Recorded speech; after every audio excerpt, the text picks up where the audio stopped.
Hi friends, today we are going to talk about the Roofline model.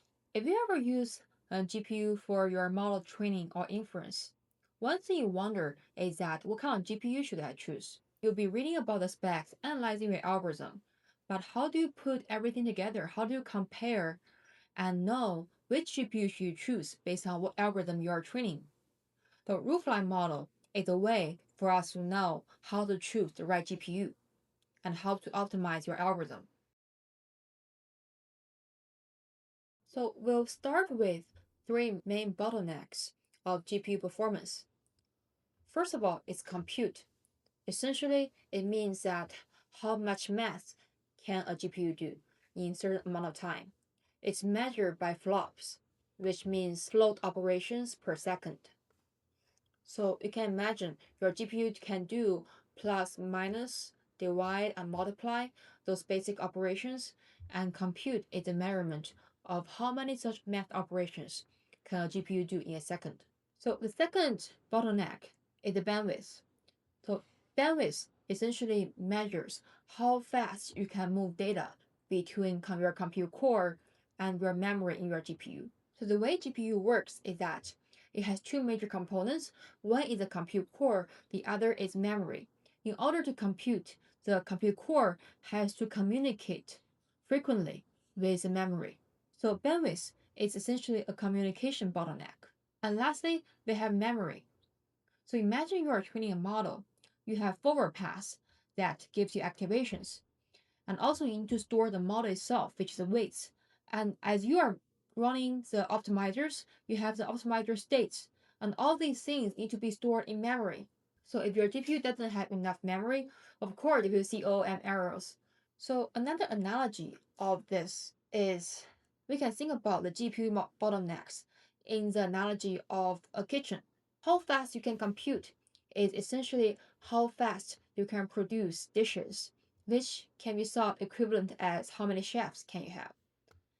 And the bandwidth essentially measures your communication. Once your dish is ready, how fast can you put it to the customer? It's equivalent to the number of waiters. The more waiters you have, the faster you can communicate orders between customers and chef. The faster you can move the dishes to the customer. And memory is a measurement for capacity. So you can have a lot of chefs that make dishes really fast. You can have a lot of waiters that moves around the dishes really fast. But if you have a small kitchen, you just don't have the space to store the material. Then it doesn't really matter you have fast compute or bandwidth. So to summarize, on intuition level, compute is how efficient you are, and bandwidth is how good and smooth your communication is. And memory is a measurement for capacity. And now let's focus on the arithmetic intensity.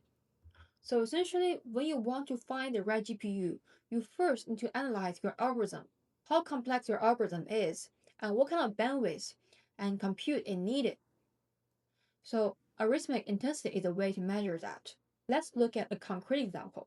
This is a matrix multiplication example where you have this matrix of shape AB and this matrix shape BD.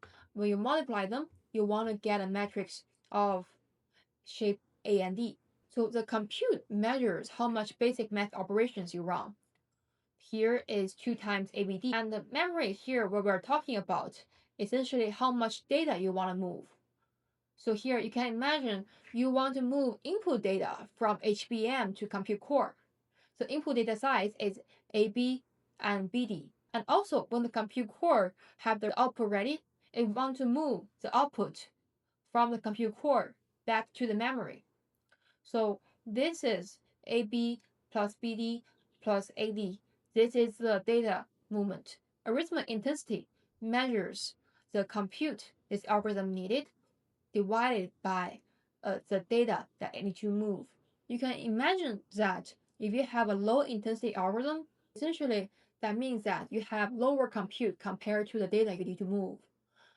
Think about some examples as ReLU or layer norm or dropout. It's not compute intensive.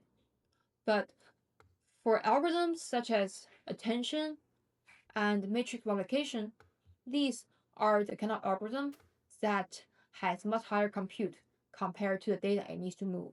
So this summarizes how we can measure the arithmetic intensity of an algorithm.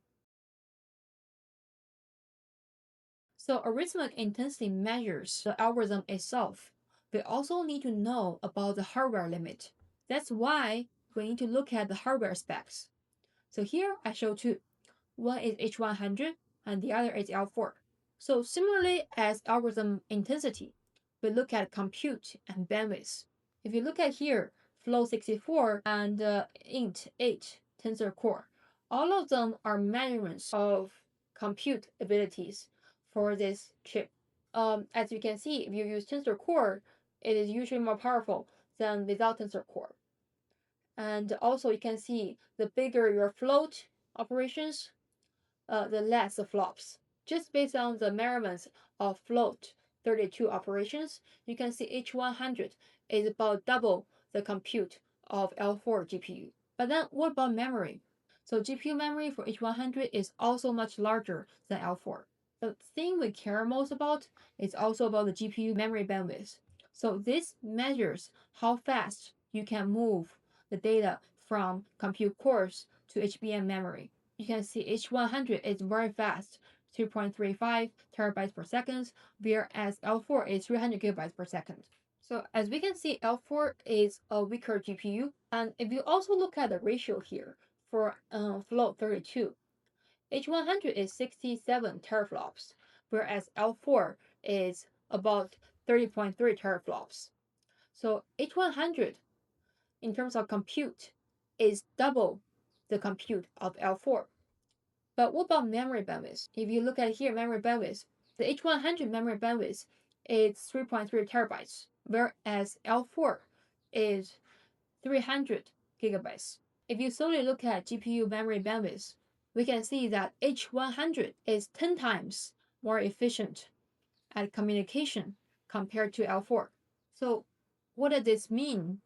Is that because H100 is so efficient in its memory bandwidth, you are more likely to leverage and maximum its compute ability. Whereas L4 GPU, the memory bandwidth isn't as efficient as H100.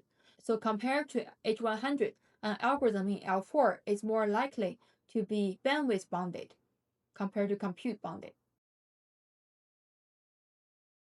So we just talked about two perspectives: the compute and communication ratio of an algorithm measured by arithmetic intensity. We also talk about the GPU specs, the hardware limit of its compute and communication. Now let's talk about the Roofline model. So with this figure, it's very obvious why it is called Roofline model, because there's a ceiling here that marks the hardware limit. So here we're talking about a GPU that has a maximum 990 teraflops. And the slope here is the bandwidth.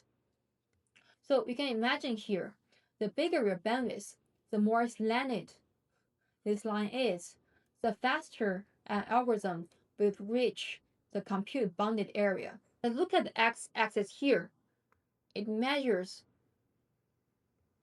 the algorithm itself, and the y-axis is about the hardware limit.